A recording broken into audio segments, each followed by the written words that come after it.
Teatri Gjirokancës, me një histori rreth 40 vjeçare, po gjendet përballë sfidave të mbijetesës.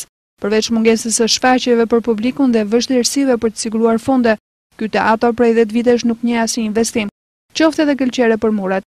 Në një ambient ku lagështia është prezent, xhama të thyer, mungesë projektorësh, bëhet e vështirë jo vetëm për aktorët, por edhe për spektatorët, të cilët nuk mund të shijojnë një shfaqje mes të ftohtit dhe lagështirës. Aktori dhe regjisori Vasilaj Çuklla bëri me dije për televizionin Kanal 7 vërtetësitë e një pune që po kthehet në një mision të pamundur. Gjendja është shumë e rënduar. Në përgjithësi duket sikur kemi vetëm kërkesa, sikur kërkojmë, nuk po kërkojmë asnjë. Një teatr nuk mund të funksionojë me 5 projektor, se nuk po lozim koncert në vitin 36. Nuk mund të funksionojë pa pasur këtu e një 10 vjeçar, një lyerje qoftë me gëlqere, pa pasur xhama.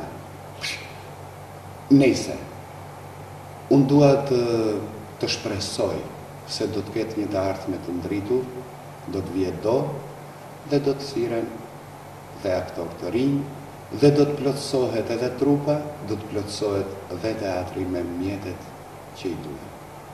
Qyteti Gjirokancës mund ta quajë si një dritare të vetme të kulturës, teatrin profesionist të qytetit, pasi mungojnë kinemat, mungojnë çdo argëtim tjetër në këtë qytet. Dhe pse duhet thënë se stafi të këtij teatri, prekosh, u mungojnë dhe aktorët e rinj.